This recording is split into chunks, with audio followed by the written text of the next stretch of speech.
Good morning बच्चों। आज हम पढ़ेंगे कक्षा 7 की हिंदी। पाठ है नीलकंठ 15। इसमें ये कहानी महादेवी वर्मा की है और महादेवी वर्मा थी, उनको पक्षियों से कुछ विशेष ही प्रेम था, तो वो उनके बारे में लिखती रहती थी। ये कहानी इस प्रकार है।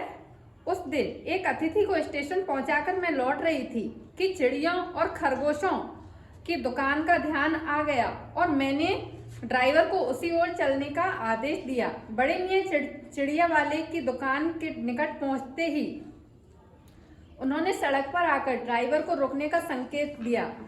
कोई प्रश्न करने से पहले ही उन्होंने कहना आरंभ कर दिया, सलाम गुरुजी। पिछली बार आने पर आपने मोर के बच्चों के लिए पूछा। शंकरगढ़ से एक चिड़ीमार 2 मोर के बच्चे पकड़ लाया और एक मोर है और एक मोरनी है। आप पाल लें। मोर के पंजों से दवा बनती है। सो ऐसे ही लोग खरीदने आए थे। आखिर मेरे सीने में भी तो इंसान का दिल है। मारने के लिए ऐसे मासूम चिड़ियों को कैसे दूं? टालने के लिए मैंने कह दिया, गुरुजी ने मंगवाई हैं। वैसे यह कमबख्त रोजगार ही खराब है। बस पकड़ो पकड़ो, मारो मारो। बड़े मियाँ के भाषण की तूफान मेल के लिए कोई निश्चित स्टेशन नहीं है। सुनने वाला थक कर जहाँ रोक दे वहीं स्टेशन मान लिया जाता है। इस तथ्य से परिचित होने के कारण ही मैंने बीच में उन्हें रोककर पूछा, मोर के बच्चे हैं कहाँ?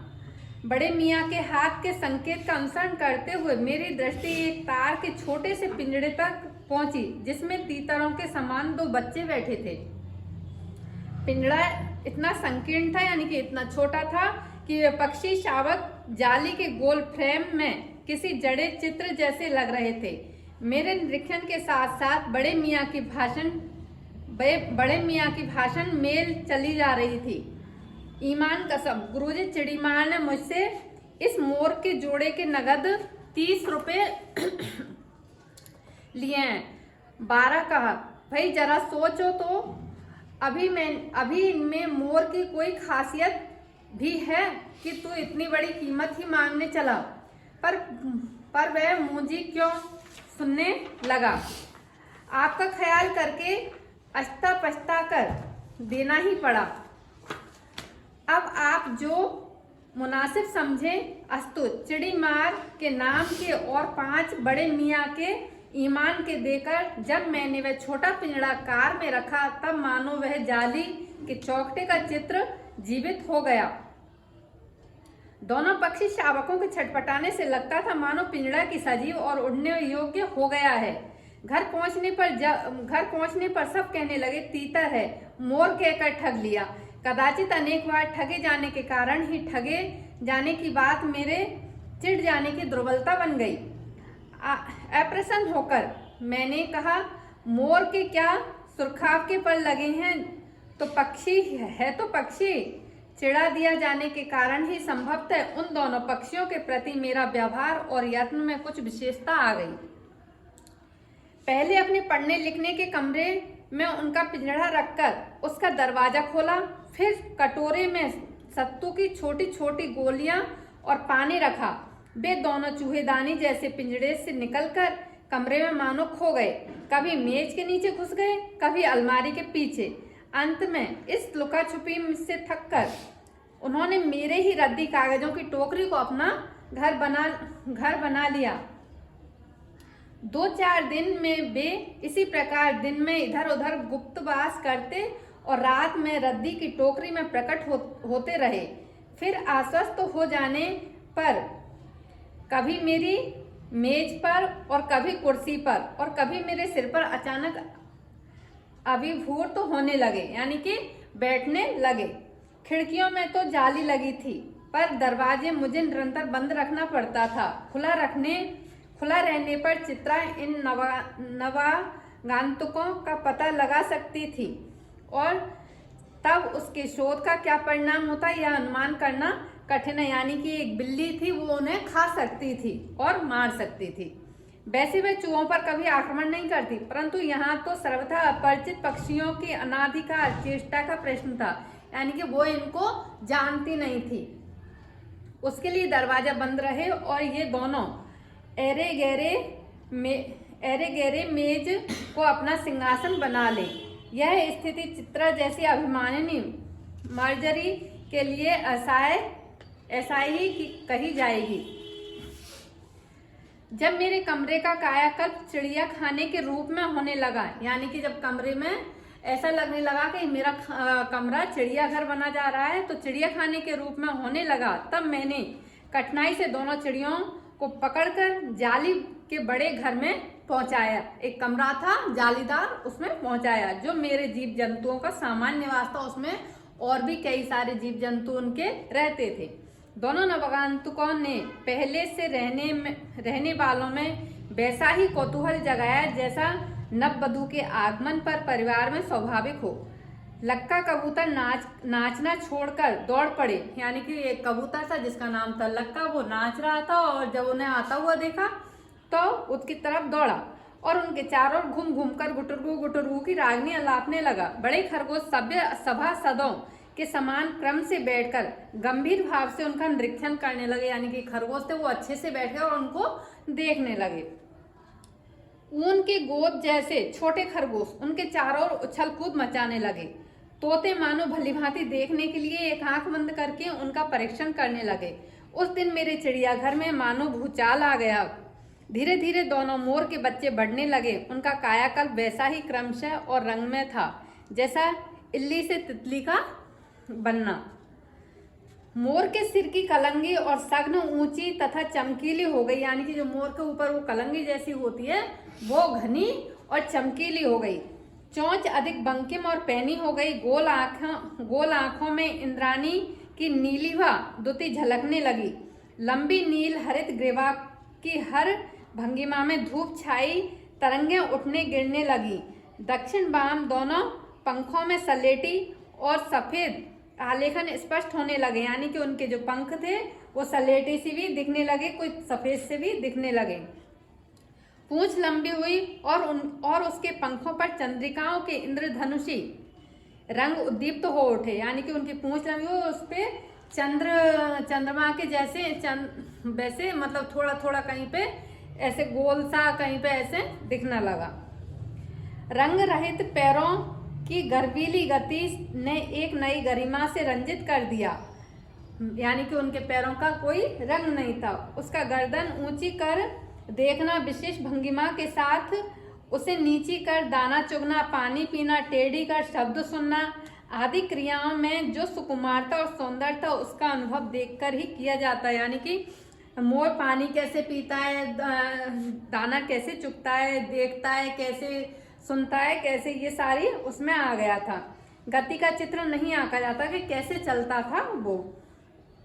मोरनी का विकास मोर के समान चमत्कारिक तो नहीं हुआ, परंतु अपनी लंबी धूप छाई गर्दन, हवा में चंचल कलंगी, पंखों की श्याम श्वेत पत्रलेखा, मंथर गति आदि से वह भी मोर की उपयुक्त सहचारिणी होने का प्रमाण देने लगी। नीलाग्रवा के कारण मोर का नाम रखा गया नीलकंठ और उसकी छाया के समान रहने के कारण मोरनी का नामकरण हुआ राधा। मुझे सम ज्ञात नहीं कि जब नीलकंठ ने अपने आप को चिड़ियाघर के निवासी जीव जंतुओं का सेनापति संरक्षक नियुक्त कर लिया, मुझे यानी कि पता भी नहीं चला कब वो उनमें इतना घुल मिल गया और उन्हें उन जो वहाँ के जालीदार घर के जो भी जीव जंतु थे उन्होंने सबने उसको अपना सेनानायक और संरक्षक बना लिया। सवेरे ही वह खरगोश, कबूतर आदि की सेना एकत्र कर उस ओर ले जाता जहां दाना दिया जाता और घूम घूम कर मानो सबकी रखवाली करता। किसी ने कुछ गड़बड़ी की और वह अपने तीखे चंचू प्रहार से उन्हें दंड देने दौड़ा। खरगोश के छोटे बच्चों को वह चोंच से उनके कान पकड़कर ऊपर उठा लेता और जब तक वे आर्तक्रदन न करने लगते उन्हें अधर में लटकाए रखता।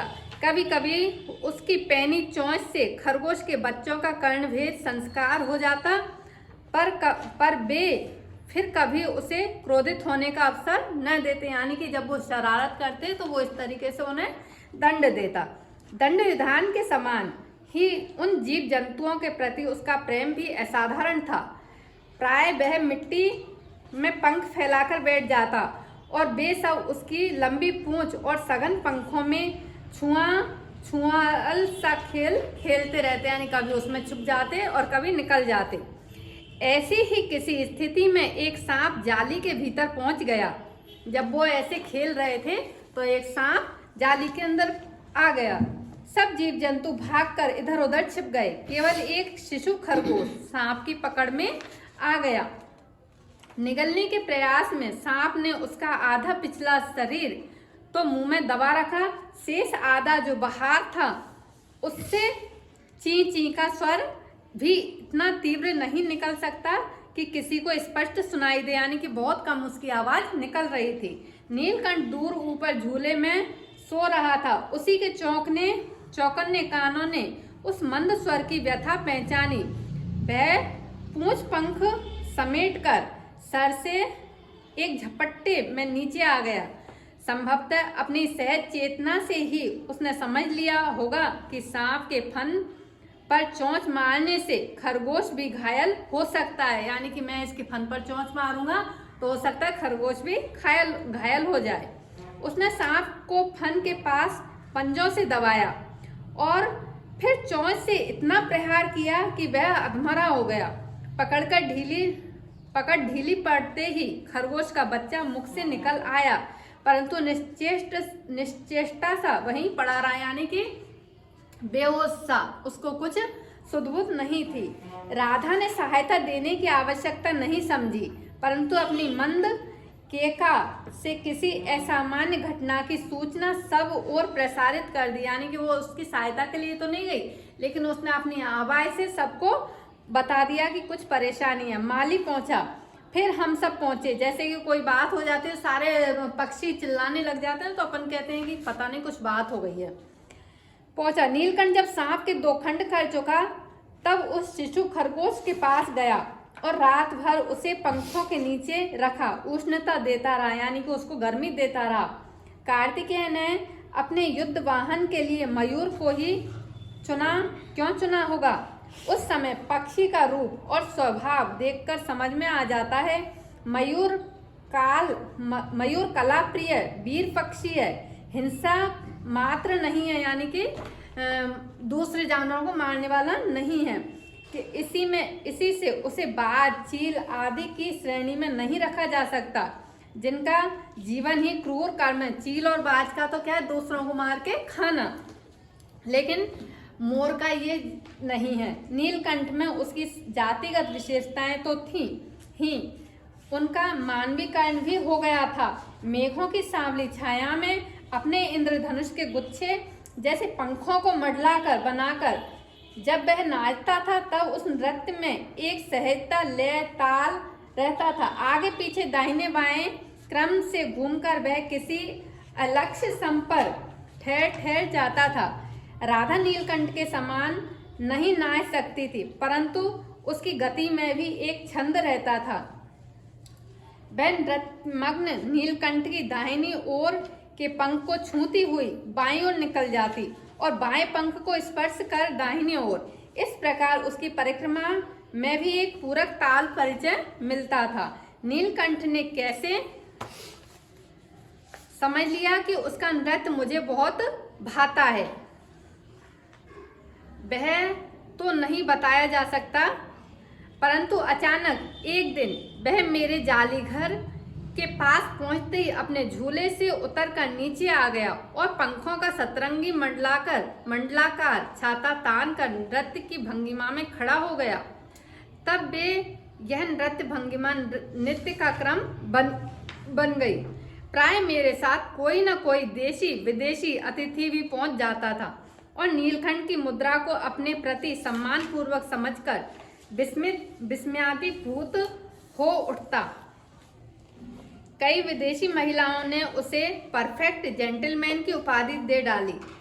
जिस नुकीली पैनी चोंच से वह भयंकर बिस्तर को खंड खंड कर सकता था, बिस्तर कौन था? सांप। बिस्तर को खंड खंड कर सकता था, उसी से मेरी हथेली पर रखे हुए भुने चने ऐसी कोमलता से होले होले उठाकर खाए, होले होले यानी कि धीरे धीरे खाए, कि हंसी भी आती थी और विस्मय भी यानी कि आश्चर्य भी होता था। फलों के वृक्षों से अधिक उसे पुष्पित और पल्लवित वृक्ष भाते थे, यानी कि फल वाले वृक्षों के बजाय उसे फूलों वाले पेड़ अच्छे लगते थे। बसंत में जब आम के वृक्ष सुनहली मंजरियों से लद जाते थे, अशोक नए लाल पल्लवों से ढक जाता था, तब जाली घर में वह इतना अस्थिर हो उठता कि उसे बाहर छोड़ देना पड़ता था।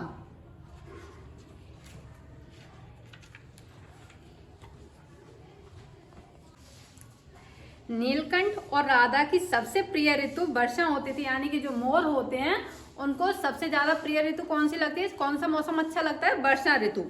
उसमें वो बोलते रहते हैं आम के पेड़ों पर बैठ के। उनको फल वाले पेड़ अच्छे नहीं लगते, उनको कैसे जिनमें फूल आते रहते हैं वो वाले पेड़ ज्यादा पसंद है। मेघों के उमड़ आने से पहले ही वे हवा में उसकी सजल आहट पा लेते थे और तब उनकी मंद केका की गूंज अनुगूंज तीव्र से तीव्रतर होती गई, मानो बूंदों के उतरने के लिए सोपान पंक्ति बनने लगती है। मेघ के गर्जन के ताल पर ही उसके तन में नृत्य का आरंभ होता है, यानी कि जब बारिश होती तो वो नाचने लगते थे। और फिर मेघ जितना अधिक गरजता बिजली उतनी ही अधिक चमकती, यानी कि जितनी तेजी से बारिश होती उतनी तेजी से बिजली भी चमकती थी। बूंदों की रिमझिमाहट जितनी तीव्र होती थी, नीलकंठ के नृत्य का वेग भी उतना ही अधिक बढ़ता जाता था और उसकी केका का स्वर उतना ही मंद्र से मंद्रतर होता जाता था। वर्षा के थम जाने पर वह दाहिने पंजे पर दाहिना पंख और बाएं पर बायां पंख फैलाकर सुखाता था। कभी कभी वे दोनों एक दूसरे के पंखों से टपकने वाली बूंदों को चोंच से पी पी कर पंखों का गीलापन दूर करते रहते थे। इस आनंद सबकी रागनी में बेमेल स्वर जैसे बज उठा। यह भी एक करुण कथा है। एक दिन मुझे किसी कार्य से नखास कोने से निकलना पड़ा और बड़े मियाँ ने पहले के समान कार को रोक लिया, यानी कि जैसे वो पहले उस चिड़ी माँ की दुकान के पास रुके थे ऐसे ही वो फिर से रुक गए। इस बार किसी पिंजड़े की ओर नहीं देखूंगी, यानी कि इस बार मैं किसी भी पिंजड़े की तरफ नहीं देखूंगी, क्योंकि महादेवी को पक्षियों से प्रेम था। लेकिन इस बार कहती है वो कि इस बार मैं नहीं देखूंगी, किसी की भी तरफ नहीं देखूंगी। यह संकल्प करके मैंने बड़े मियाँ की बिरल दाढ़ी और सफेद डोरे से कान में बंधी ऐनक को ही अपने ध्यान का केंद्र बनाया, यानी कि मैं उनके चश्मे की तरफ ही देख रही थी। मोरनी राधा के समान ही थी।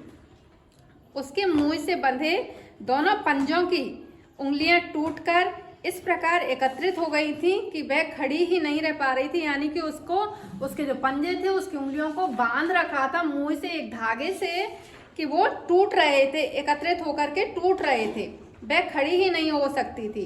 बड़े मियाँ की भाषण मेल फिर दौड़ने लगी। देखिए गुरुजी, कमभक्त चिड़ी माँ ने बेचारी का क्या हाल कर दिया, यानी कि इतनी तेजी से बांधा कि इसकी उंगलियां भी टूट रही हैं। ऐसे कभी चिड़िया पकड़ी जाती है। आपने आई होती तो मैं उसी के सिर पर इसे पटक देता, पर आपसे भी यह अधमरी मोरनी ले जाने के लिए कैसे कहूँ, यानी कि ये तो ऐसी घायल हो रही है, मैं कैसे कह दूँ आपसे कि आप इसे ले जाएं। सारांश यह कि 7 रुपये देकर मैं उसे अगली सीट पर रखवा कर घर ले आई और एक बार फिर मेरे पढ़ने लिखने का कमरा अस्पताल बना, यानी जहाँ पे जैसे कोई घायल पक्षी होता तो वो अपने कमरे में उसकी सेवा करती, उसको पट्टी बांधती, दूध वगैरह देती थी। पंजों की मरहम पट्टी और देखभाल करने पर वह महीने भर में अच्छी हो गई। उंगलियां वैसी टेढ़ी मेढ़ी रहीं, परंतु वह ठूंठ जैसे पंजों पर डगमगाती हुई चलने लगी। थोड़ा उसमें बदलाव आ गया। तब उसे जाली घर में पहुंचाया गया और नाम रखा गया कुब्जा। नाम के अनुरूप वह स्वभाव से भी कुब्जा ही प्रमाणित हुई, यानी कि टेढ़ी चलने वाली। अब तक नीलकंठ और राधा साथ साथ रहते थे। अब कुब्जा उन्हें साथ देखते ही मारने दौड़ती, यानी कि कुब्जा थी वो क्या करती, जब वो दोनों साथ रहते तो उसे अच्छा नहीं लगता था और वो उन्हें मारने के लिए दौड़ती। चोंच से मार मार कर उसने राधा की कलंगी नोच डाली, पंख नोच डाले, कठिनाई यह थी कि नीलकंठ उससे दूर भागता था और वह उसके साथ रहना चाहती थी। यानी कौन? कुब्जा उसके साथ रहना चाहती थी और राधा को उसने चोंच मार मार के मार डाला और जो नीलकंठ था वो उससे दूर भागता था। न किसी जीव जंतु से उसकी मित्रता थी, न किसी को नीलकंठ के समीप आने देना चाहती थी। उसी बीच राधा ने 2 अंडे दिए जिनको वे पंखों में छिपाए बैठी रहती थी। पता चलते ही कुब्जा ने चोंच मार मार कर राधा को ढकेल दिया और फिर अंडे फोड़कर ठूंठ जैसे पैरों से सबको छितरा दिए, यानी कि सारे अंडे उनके फोड़ दिए। इस कलह कोलाहल से और उससे भी अधिक राधा की दूरी से बेचारे नीलकंठ की प्रसन्नता का अंत हो गया, यानी कि वो खुश भी नहीं रहता था। कई बार वह जाली के घर से निकल भागा, कई बार कई दिनों भूखा प्यासा आम की शाखाओं में छिपा बैठा रहा, जहाँ से बहुत पुचकार कर मैंने उतारा। एक बार मेरी खिड़की के शेड पर छिपा रहा। मेरे दाना देने जाने पर वह सदा की भांति पंखों को मडलाकर बनाकर खड़ा हो जाता, पर उसकी चाल में थकावट और आंखों में शून्यता थी, यानी कि उसे कुछ भी अच्छा नहीं लगता था। अपनी अनुभवहीनता के कारण ही मैं आशा करती रही कि थोड़े दिन बाद सब में मेल हो जाएगा, जैसे कि वो और पक्षियों को लेके आती, उनकी सेवा करती और फिर वो 1 महीने में ही सही हो जाते। तो उसने सोचा कि क्या पता थोड़े दिनों बाद ऐसा हो जाए, सबसे मेल हो जाएगा। अंत में 3-4 मास के उपरांत एक दिन सवेरे जाकर देखा कि नीलकंठ पूंछ पंख फैलाए धरती पर उसी प्रकार बैठा हुआ है जैसे खरगोश के बच्चों को पंखों में छिपाकर बैठता था। मेरे पुकारने पर भी उसके न उठने पर संदेह हुआ। वास्तव में नीलकंठ मर चुका था, यानी कि महादेवी ने उसे पुकारा, नीलकंठ उठो, लेकिन वो नहीं उठा। और वास्तव में क्या हुआ कि नीलकंठ मर गया। क्यों का उत्तर तो अब तक नहीं मिल सका। न उसे कोई बीमारी हुई, न उसके रंग बिरंगे फूलों के स्तव जैसे शरीर पर किसी चोट का निशान था, यानी कि ना तो किसी ने उसे मारा था, ना कुछ बीमारी थी। मैं अपने शाल में लपेटकर उसे संगम ले गई। संगम यानी कि नदी। जब गंगा की बीच धारा में उसे प्रवाहित किया गया तब उसके पंखों की चंद्रिकाओं से प्रतिबिंबित होकर गंगा का चौड़ा पाट एक विशाल मयूर के समान तरंगित हो उठा। नीलकंठ के न रहने पर राधा की निश्चेष्टा सी कई दिन कोने में बैठी रही, यानी कि राधा भी फिर अनमनी सी रहने लग गई। वह कई बार भाग कर लौट आया था, अतः वह प्रतीक्षा के भाव से, यानी कि वह कई बार चला जाता और भागकर आ जाता।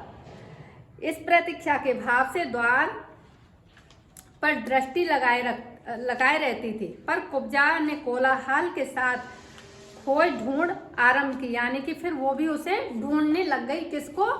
नीलकंठ को।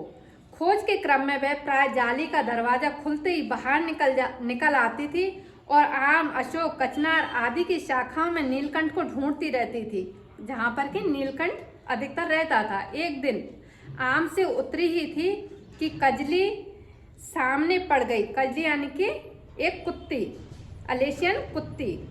स्वभाव के अनुसार उसने कजली पर भी चोंच से प्रहार किया। परिणामतः कजली के 2 दांत उसकी गर्दन पर लग गए। इस बार उसका कलह, कोलाहल और द्वेष प्रेम भरा जीवन बचाया न जा सका, यानी कि वो बहुत उसका मतलब सबको मारती रहती थी, गुस्सा करती रहती थी, तो इस बार उसका जीवन नहीं बचाया जा सका। परंतु इन 3 पक्षियों ने मुझे पक्षी प्रकृति की विभिन्नताओं का परिचय दे दिया। वह मेरे लिए विशेष महत्व रखता था। राधा अब प्रतीक्षा में ही दुकेली, यानी कि दुकेली क्या, अब वो अकेली सी रह गई। आषाढ़ में जब आकाश मेघाच्छन्न हो जाता तब वह कभी ऊंचे झूले पर और कभी अशोक की डाल पर अपनी केका की तीव्रतर करके नीलकंठ को बुलाती रहती, यानी कि वह कभी आम के पेड़ पर, कभी अशोक के पेड़ पर जा करके और वो आवाज लगाती थी नीलकंठ के लिए। ठीक है बच्चों, अब ये पाठ आपको समझ में आया होगा। धन्यवाद।